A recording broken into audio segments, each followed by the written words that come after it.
మొదటి తెస్సలోనిక పత్రిక 4వ అధ్యాయము 13th వర్స్. సహోదరులారా, నిరీక్షణ లేని ఇతరుల వలె మీరు దుఃఖపడకుండు నిమిత్తము నిద్రించుచున్న వారిని గూర్చి మీకు తెలియకుండుట మాకిష్టము లేదు. నిద్రించుచున్న వారి గురించి మీకు తెలియకుండుట నాకు ఇష్టము లేదు. నీకు తెలియకుండా ఉండడము నాకు ఇష్టం లేదు. నిద్రించుచుండేవారు అంటే ఎవరు? ఓకేనా? అసలు మనం చచ్చిపోతామా? మన బాడీ కళ్ళు మూసుకుంటుంది, కానీ మన ఆత్మ పరలోకంలోనైనా బతికుంటుంది, నరకంలోనైనా బతికుంటుంది. అర్థమవుతుందా? మనుషులు 2 సార్లు పుడతారు తెలుసా? ఒక్కసారి మీ అమ్మ కడుపులా, రెండోసారి యోహాను 3:3. అందుకు యేసు అతనితో ఒకడు క్రొత్తగా జన్మించితేనే, అంటే ఒకళ్ళు పాతగా కూడా జన్మించిర్రా, ఒకళ్ళు పాతగా జన్మించిండ్రు, ఇంకొకళ్ళు కొత్తగా జన్మించాలా. మళ్ళీ చదవది. అందుకు యేసు ప్రభు ఆయనతో నికోడిమస్ ఎవరు? టీచర్, హై ప్రీస్ట్, దేవుని యొక్క ప్రవక్త లాంటివాడు, పాస్టర్ లాంటివాడు నికోడిమస్. ఆయనతోనే యేసు ప్రభు మాట్లాడుతున్నాడు. అతనితో ఒకడు క్రొత్తగా జన్మించితేనే కానీ, ఒకడు కొత్తగా జన్మించాలంట, కానీ ఒకడు కొత్తగా జన్మిస్తేనే కానీ అతడు దేవుని రాజ్యమును చూడలేడని. దేవుని రాజ్యము చూడలేరు. దేవుని రాజ్యంని చూడాలంటే కొత్తగా జన్మించాలా. నిశ్చయముగా చెప్పుచున్నాను నేను. పక్కా నేను చెప్తున్నా, వినండి. నిశ్చయంగా నేను ఇది చెప్తున్నా. ఇది చెప్పి ఇది చేస్తేనే సాధ్యమవుతుంది. జాగ్రత్తగా వినండి అని అంటున్నాడు. అందుకు నికోదిమసు, ముసలివాడైన మనుషుడు ఎలాగూ జన్మింపగలడు? అరే, నేను ముసలోని అయిపోయినా, ముసలోడు ఇప్పుడు ఎట్లా మళ్ళీ నేను పోయి మళ్ళీ ఎట్లా జన్మిస్తాను? ఆల్రెడీ ముసలోని అయిపోయినా, నేను ఎట్లా జన్మిస్తా మళ్ళీ? రెండవ మారు తల్లి గర్భమందు ప్రవేశించి జన్మింపగలడా?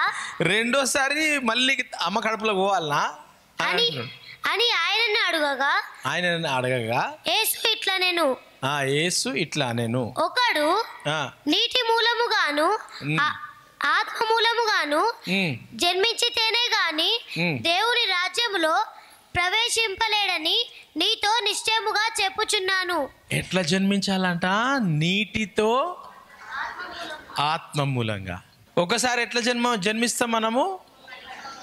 తల్లి కడుపులో అయిపోయినాక, దాని తర్వాత ముసలోళ్ళు కాక ముందు, ఆయన ఆల్రెడీ ముసలోడు అయిపోయింది, ఆల్మోస్ట్ పెద్ద మనిషి. ఆయన ఎట్లా జన్మించాలా తెలియదు ఆయనకు.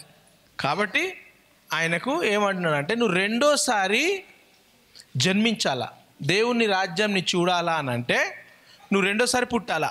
ఆ రెండోసారి పుట్టడం ఎట్లా? నీటిలో, ఆత్మలో. యేసుప్రభు ఏమన్నాడు? నువ్వు నన్ను నమ్ముకుంటే నా నామంలో ఏం చేయాలా? బాప్తిజం తీసుకోవాలా. బాప్తిజం అని అంటే నీటిలో మునగడం. అర్థమైందా? సో అమ్మ కడుపులో పుట్టి పెద్దగా అయ్యి మంచిది చెడ్డది తెలిసినప్పుడు, నాకు యేసుప్రభు కావాలా, నేను దేవుని రాజ్యం చూడాలంటే నీటిలో ఆత్మలో జన్మించాలా. నీటిలో ఆత్మలో జన్మించాలనంటే మనము నీటిలో బాప్తిజము నీకు దేవునికి లైసెన్స్. ఆ లైసెన్స్ రాకుండా సాతాను ఆపేస్తూ ఉంటాడు. నేను పాపిని కదా, నేను పాపం చేసినా కదా, బాప్తిజం ఇప్పుడు తీసుకోను. నేను పాపం చేసినావా చేయలేదా దాని సంబంధం లేదు. బాప్తిజం ఎందుకు? దేవునిలో నేను దేవుని రాజ్యంలో ప్రవేశించాలా, దేవునితో నేను ఒక నిబంధన కలిగి ఉండాలా, దేవునితో ఒక కమిట్మెంట్ కలిగి ఉండాలా, దానికి బాప్తిజం ఎందుకు అనంటే, లోకంలో ప్రతి ఒక్కరికి ఏం చెప్తున్నావు నువ్వు? నేను యేసు ప్రభువుకి నమ్ముకున్నా, నా జీవితము మా అమ్మ కడుపులో నుంచి పుట్టి నేను ఇప్పుడు ఈ లోకానికి చనిపోతున్నా, చనిపోయి నీటిలో మునిగి నా పాత జీవితం అంత నీటిలో వదిలిపెట్టి మళ్ళీ కొత్త జీవితంగా నేను నీటిలోకి వెళ్ళి వస్తాను అనే దానికి గుర్తు బాప్తిజం. బాప్తిజం తీసుకొని దేవుని కొరకు జీవించడము సెకండ్ బర్త్. ఫస్ట్ పీటర్ మన ప్రభువుకు యేసుక్రీస్తు తండ్రి అయిన దేవుడు స్తుతింపబడును గాక. మృతులలో నుండి యేసుక్రీస్తు తిరిగి లేచుట వలన జీవముతో కూడిన నిరీక్షణ మనకు కలుగునట్లు, అనగా అక్షయమైనదియు నిర్మలమైనదియు వాడబారనిదియు స్వాస్థ్యమును మనకు కలుగునట్లు ఆయన తన విశేష కనికరము చెప్పున మనలను మరలా జన్మింపజేసెను. ఏందంట మనం ఎట్లా జన్మిస్తాము, మళ్ళీ తిరిగి జన్మించాలి అంటున్నాం కదా.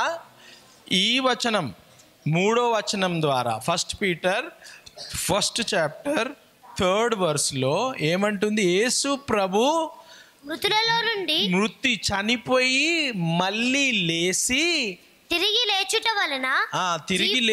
వలన జీవముతో కూడిన నిరీక్షణ మనకు కలుగునట్లు, మనకు నిరీక్షణ హోప్ కలిగినట్లు, అనగా అక్షయమైనదియు నిర్మలమైనదియు వాడబారనిదియు స్వాస్థ్యము మనకు కలుగునట్లు ఆయన తన విశేష కనికరము చెప్పున మనలను మరలా జన్మించేసెను. అర్థమవుతుందా? మనం యేసు ప్రభువుని నమ్ముకుంటే, బాప్తిజం తీసుకుంటే మళ్ళీ మనము జన్మము తీసుకుంటాము, నీటిలో ఆత్మలో. ఓకేనా? రోమీకి రాసిన పత్రిక 6వ అధ్యాయము 23. Romans chapter 6:23. ఏలయనగా పాపము వలన వచ్చు జీతము మరణము, అయితే దేవుని కృపావరము పాపము వలన వచ్చు జీతము మరణము. మీరు పాపం చేస్తున్నారంటే సాయంత్రం కూలి వస్తుంది. అదేం కూలి? మరణం. మన జీవితంలో మరణం ఎంటర్ అవుతుంటుంది. మన జీవితంలో మరణం రావద్దు అంటే పాపంతో జాగ్రత్త ఉండండి. ఓకేనా? ఇప్పుడు మనం చూసుకున్నది ఏం చూసుకుంటున్నాం? మనము జన్మం గురించి మాట్లాడుతున్నాం. First birth, second birth. Okay? First death, second death. మనం భూలోకంలో మన శరీరం చనిపోతే ఫస్ట్ డెత్. రెండో మరణం ఎక్కడ? నరకంలో. రెండో మరణం. 2 జన్మాలు, 2 మరణాలు ఉంటాయి. అర్థమైందా? ఒకటి అమ్మ ద్వారా పుట్టడము జన్మము, ఇంకోటి యేసు ప్రభులో పుట్టడము ఆత్మీయ జన్మము, నీటిలో బాప్తిజం. ఓకేనా? ఆత్మలో. రెండవది శరీరము నిద్రించుట, అంటే శరీరం చనిపోయింది కానీ నిద్రిస్తున్నాం, మనము మేల్కొస్తాం. ఎక్కడ మేల్కొస్తాము? దేవుని దగ్గర యేసు ప్రభుని నమ్ముకుంటే అక్కడ లేస్తాము. దేవుని నమ్ముకోలేదంటే ఎక్కడ లేస్తాం? నరకంలో లేస్తాం. అందుకే 2 బర్త్స్ 2 డెత్స్ ఉంటాయి. ఓన్లీ 1 డెత్ ఉంటుంది క్రిస్టియన్స్కి. ఈ శరీరము చనిపోతుంది ఇక్కడ, కానీ యేసుప్రభు వచ్చినప్పుడు ఈ శరీరము లేస్తుంది. అర్థమవుతుందా? ఇప్పుడు Thessalonians 4th chapter 13th verse. సహోదరులారా, నిరీక్షణ లేని ఇతరుల వలె మీరు దుఃఖపడకుండా నిమిత్తము నిద్రించుచున్న వారిని గూర్చి మీకు తెలియకుండుట మాకిష్టము లేదు. ఇక్కడ నిద్రించిన వారెవరు? బాడీలో చనిపోయిన వాళ్ళు. ఓకే? నెక్స్ట్. యేసు మృతి పొంది తిరిగి లేచెనని మనము నమ్మిన ఎడల, మనం నమ్మితే అదే ప్రకారము యేసునందు నిద్రించిన వారిని దేవుడు ఆయనతో కూడా వెంటబెట్టుకొని వచ్చును. మేము ప్రభువు మాటను బట్టి మీతో చెప్పున్నదేమనగా, ప్రభువు రాకడ వరకు సజీవులమై నిలిచియుండు మనము నిద్రించు వారి కంటే ముందుగా ఆయన సన్నిధి చేరము. ఒక్క నిమిషం ఒక్క లైన్ రివర్స్ పో. మనము నిద్రించు వారి కంటే, నిద్రించు వాళ్ళు, మీ ఆంటీ మీ మమ్మీ నిద్రపోయినరు, వారికంటే ముందుగా ఆయన సన్నిధి చేరము. ఆయన సన్నిధి చేరము. నెక్స్ట్, ఆర్భాటముతోను ప్రధాన దూత శబ్దముతోను దేవుని బూరతోను పరలోకము నుండి ప్రభు దిగి వచ్చును. ప్రధాన దూత శబ్దముతోను దేవుని బూరతోని పరలోకము నుండి ప్రభువు దిగి వచ్చును. ప్రభువు ఏమేస్తున్నట? మెట్లు దిగుతున్నాడు, దిగి వస్తున్నాడు. క్రీస్తునందు ఉండి మృతులైన వారు మృతులయు కాదు మొదట ఎవరు లేస్తారంట?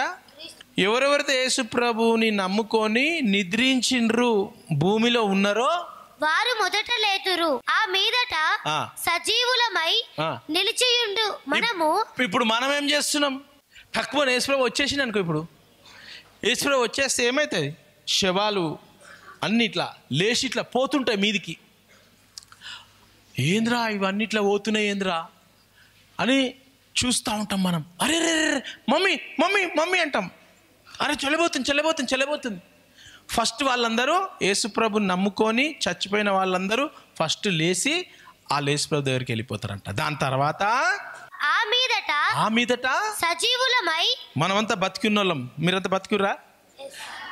సజీవంగా బతికున్న వాళ్ళందరూ నిలిచి ఉండి మనము వారితో కూడా ఏకముగా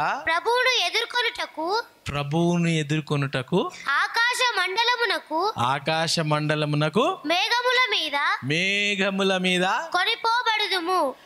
नीले आसमां पे पार जाएंगे, मेरा यीशु रहता वहाँ, हम मिलेंगे बादलों पर, हम मिलेंगे मम्मी डैडी चले अक्का के साथ, देखेगा जो यीशु प्रभु को नमको ले दो देखेंगे.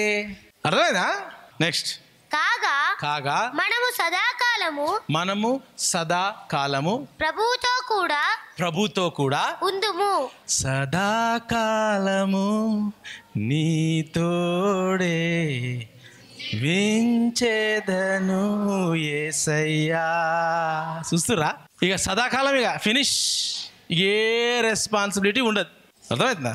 యెహోవా మహిమా నీ మీద ఉదయించెను, తేజరిల్లుము నాకు వెలుగు వచ్చెను. ఎందుకు సైతాన్ దొరుకుతుంది? ఇలా ఎందుకు జరుగుతుంది? నీ మీద మహిమ ఉంది, నీలో మహిమ ఉంది, దానికి లేదు మహిమ. అందుకే బాడీ కావాలి దానికి. ఆ మహిమను ఎక్స్పీరియన్స్ చేయాల. అది పాపం చేయకముందు మహిమలో ఉండే. దేవుణ్ణి పరలోకంలో ఆ దయ్యాలు లూసిఫరు మహిమలో ఎంత గ్రేట్గా ఉండే. పాపం చేయంగానే మహిమ వెళ్ళిపోయింది. ఆ మహిమ ఎక్కడికి వచ్చింది? ఆదాము అవ్వలోకి మనలోకి వచ్చింది మహిమ. ఆ మహిమను ఎక్స్పీరియన్స్ చేయాలా. ఎట్లా చేయాలా? దేవుడు తీసేసిండు దాన్ని. అందుకు అవి వచ్చి, అరే మహిమ ఉందిరా మీ మీద, మనం ఒకప్పుడు మహిమలు ఉన్నాం కదా, దాన్ని ఎక్స్పీరియన్స్ చేద్దాం. ఎట్లా చేద్దాం ఎక్స్పీరియన్స్ అని టక్కుమని వాన్ బాడీలో జరిగితే, అబ్బా ఎంత బాగుంటుందిరా, ఎంత మంచిగా ఉందిరా ఎక్స్పీరియన్స్ అని అవి వెయిటింగ్ చేస్తూ ఉంటాయి. అందుకే పౌలు అంటాడు, చోటు ఇవ్వద్దు అంటాడు. Do not give foot hold to the enemy అంటాడు. ఫుట్ హోల్డ్ అంటే గింత గోరు కూడా దాంట్లో పడేటట్టు చెయ్యకండి అని అంటాడు పౌలు. కాబట్టి నీవు ఈ మాటల చేత ఒకరినొకరు ఆదరించుకొనుడి. అర్థమైందా?